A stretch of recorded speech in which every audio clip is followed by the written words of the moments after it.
আসসালামু আলাইকুম বন্ধুরা, আশা করছি সবাই ভালো আছেন। গত দুই ভিডিওতে আমরা অ্যাভাটার মুভির প্রথম ও দ্বিতীয় অংশ নিয়ে আলোচনা করেছিলাম। আজকের ভিডিওতে আমরা শেষ পর্ব নিয়ে আলোচনা করব। তো যারা আগের দুই পর্ব দেখেননি তারা গিয়ে আগে প্রথম ও দ্বিতীয় অংশ দেখে আসুন। ডিসক্রিপশন বক্সে লিংক দেওয়া আছে। তো চলুন বেশি কথা না বেরিয়ে শুরু করা যাক আজকের ভিডিও।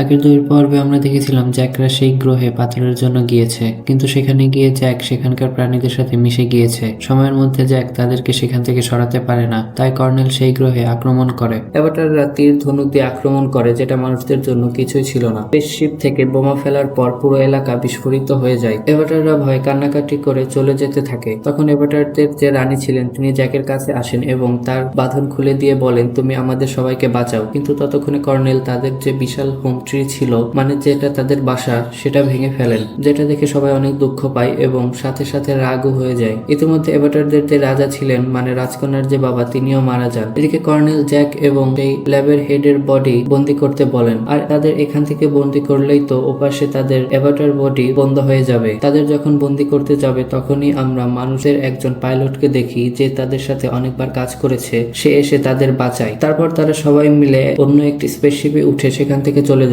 তারপর তারা আবার জ্যাককে অ্যাভাটার বডিতে পাঠিয়ে দেয়। জ্যাক এরপর অ্যাভাটার বডিতে ফিরে এসে দেখে এখানকার কেউ নেই। আর ওদিকে আমরা দেখি অ্যাভাটাররা সবাই সেই পবিত্র গাছের কাছে গিয়েছে। সেখানে রানী জ্যাকের ব্যাপারে খুব আফসোস করছিলেন এবং সবাই বলছিল যে তাদের সাহায্য করার মতো কেউ নেই। কিন্তু তখনই জ্যাক একটা বিশাল বড় উড়ন্ত প্রাণীর পিঠে ধরে চলে আসে। জ্যাক এসে বলে যে সে তাদের সাহায্য করার জন্য এসেছে। তখন তারা আরো বেশি অবাক এবং ইমপ্রেস হয়ে যায় জ্যাকের উপর। এখানে জ্যাক সেই ল্যাবের হেডকে নিয়ে এসেছিল, কারণ আসার সময় ল্যাবের হেড গুলিতে আহত হয়েছিলেন এবং তিনি প্রায় মারা যাচ্ছিলেন। জ্যাক গিয়ে রানীর কাছে বলে, আমার এই বন্ধুকে কি কোনোভাবে বাঁচানো যায়? তখন আমরা দেখি ল্যাবের হেডের অ্যাভাটার বডি এবং মানুষ বডি এক জায়গায় করার পর রানী বলেন যে যার শক্তি বেশি সেই দেহটি জীবিত হবে। তখন ল্যাব হেড বলেন, আমি আর পারলাম না, আর তার আত্মাটি অ্যাভাটার বডিতে জীবিত হয়। এরপর জ্যাক পৃথিবীর মানুষদের বিরুদ্ধে কর্নেলের বিরুদ্ধে যুদ্ধের ঘোষণা দেয় এবং বলে, আমরা একসাথে লড়াই করব। তখন সব অ্যাভাটার তাকে সমর্থন করে, এমনকি যে তাকে পছন্দ করতো না, রাজপুত্র,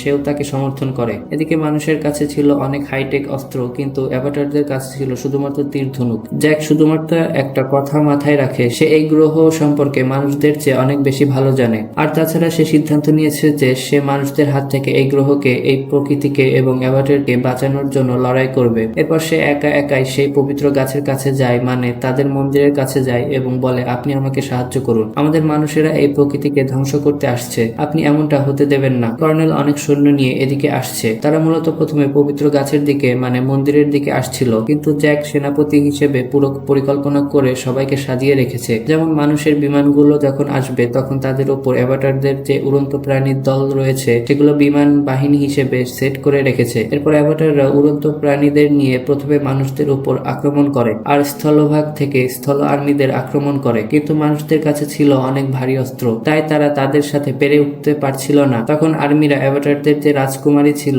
তার উপর আক্রমণ করে, তার যে উড়ন্ত প্রাণীটা ছিল সেটাকে মেরে ফেলে আর রাজকুমারী নিচে পড়ে যায়। তাকে যখন মারতে যাবে তখন আমরা দেখি ওই আর্মিদের ওপর, বিশেষ করে কর্নেলের ওপর জ্যাকের যে মানুষ পাইলট বান্ধবী ছিল সে আক্রমণ করে, কিন্তু ওই মহিলা পাইলটের স্পেসশিপটিও ধ্বংস হয়ে যায়। আস্তে আস্তে মানুষেরা জিতে যেতে থাকে। ঠিক তখনই সেই গ্রহের অন্যান্য বড় প্রাণীরা মানুষের বিরুদ্ধে যুদ্ধ করা শুরু করে, মানে তারা অ্যাভাটারদের হয়ে মানুষের বিরুদ্ধে যুদ্ধ করছে। এজন্য যুদ্ধের মোড় ঘুরে যেতে থাকে। এরপর রাজকন্যার সামনে সেই প্রাণীটা পড়ে যায় যেটা সিনেমার শুরুতে জ্যাকের সামনে পড়েছিল এবং তাদেরকে মারতে চেয়েছিল, কিন্তু সেই প্রাণীটা এবার রাজকন্যাকে মারে না, বরং রাজকন্যাকে সাহায্য করার জন্য আসে। ওদিকে জ্যাক মূল বিমানটার দিকে যায় যেটাতে কর্নেল ছিল, সেখান থেকে বোম ফেলা হচ্ছিল। জ্যাক সেখানে গিয়ে উল্টো ওই বিমানের ইঞ্জিনে ছোট বোম ফেলে বিমানটা ধ্বংস করে দেয়। বিমানটা যখন বিস্ফোরিত হয়ে নিচে পড়তে থাকে তখন আমরা দেখি কর্নেল একটা রোবোটিক বডিতে ঢুকে মাটিতে চলে আসে। মাটিতে নামার পর সে জ্যাকের স্লিপিং পডটা দেখতে পায়, মানে যেখানে জ্যাকের মানুষের বডি শুয়ে রয়েছে। কর্নেল সিদ্ধান্ত নেয় যে জ্যাকের মানুষের বডিটা এখন ধ্বংস করে ফেলবে, কিন্তু তখনই সেখানে রাজকন্যা সেই ভয়ঙ্কর প্রাণীটাকে নিয়ে কর্নেলের ওপর আক্রমণ করে, কিন্তু কর্নেলের সাথে সেই প্রাণীটা পেরে উঠতে পারে না। কর্নেল রাজকন্যাকে তুলে সরিয়ে ফেলে দেয়। এরপর সে যখন আবার জ্যাকের মানুষের বডির দিকে ফিরে যায় তখন জ্যাক তাকে আটকানোর চেষ্টা করে, কিন্তু পেরে ওঠে না। কর্নেল যখন জ্যাককে ফাইনালি মেরেই ফেলতে যাবে তখনই রাজকন্যা একটা তীর মেরে কর্নেলকে মেরে ফেলে, কিন্তু ততক্ষণে কর্নেল জ্যাকের অ্যাভাটার বডির ক্ষতি করেছে। জ্যাক অজ্ঞান হয়ে যায়। জ্যাকের জ্যাকের মানুষের বডিতেও এর প্রভাব পড়ে। শেষমেশ তারা জিতে যায়। এরপর